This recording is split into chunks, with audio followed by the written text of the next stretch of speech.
La confiance est un élément essentiel de notre système économique, mais son action se fait en grande partie en arrière-plan. Quand elle est omniprésente, on oublie sa présence. Mais quand elle disparaît, les effets en sont visibles partout. L'incertitude engendrée par son absence alimente les spéculations, se propage et s'autoréalise. Par le passé, l'érosion de la confiance, même injustifiée, a entraîné des conséquences dévastatrices sur l'économie et son système financier.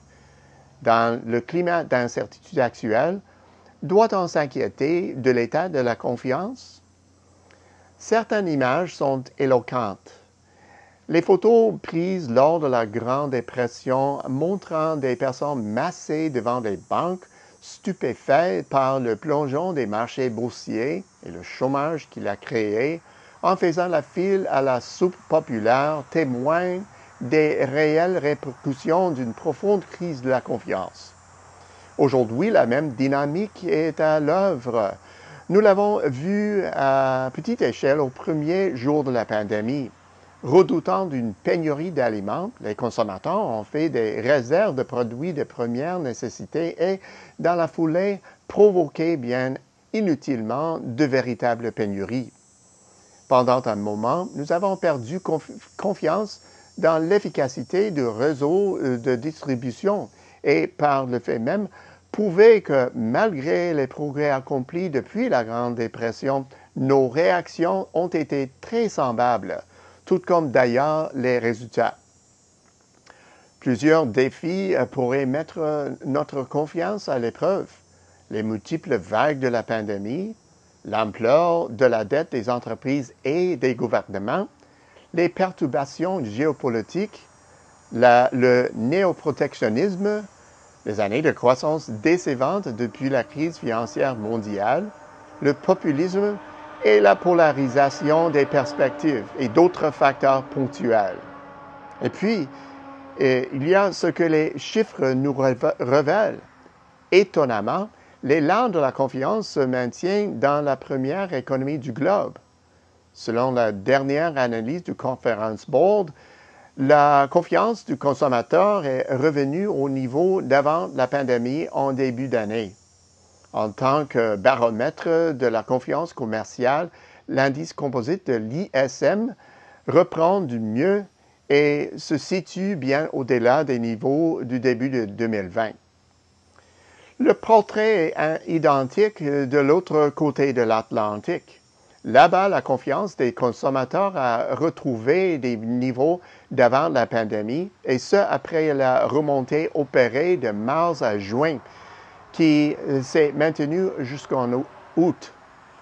Vu les profondes dissensions en matière de politique et un redémarrage de l'économie américaine plus tardif que prévu, c'est une relance pour le moins remarquable. Dans l'Union européenne, la confiance vient tout juste de remonter au niveau intérieur et elle a dépassé le pic de janvier 2018. Voilà qui est digne de mention. Au Canada, la confiance a aussi emboîté le pas. Ici, la confiance des consommateurs et des entreprises reste bien orientée. L'indice de confiance pour le Canada établi par la firme Bloomberg Nanos recule sans doute chaque semaine, mais il se trouve à un niveau observé la dernière fois au début de 2014. Et le tableau est le même du côté de l'indice du baromètre des affaires de la Fédération canadienne de l'entreprise indépendante. Que faut-il en conclure? Que même si notre économie tributaire de commerce doit composer avec des perturbations touchant les chaînes d'approvisionnement mondiales, des coûts d'expédition qui s'envolent, des préoccupations de nature géopolitique et l'incertitude entourant l'avenir du commerce extérieur, notre morale reste au beau fixe. Voilà une réaction qui n'est pas typiquement canadienne. Alors, avons-nous perdu la raison ou bien avons-nous d'excellentes raisons d'être optimistes? Les consommateurs ont en effet plusieurs motifs de se réjouir. Le premier, la demande repose sur de solides fondamentaux.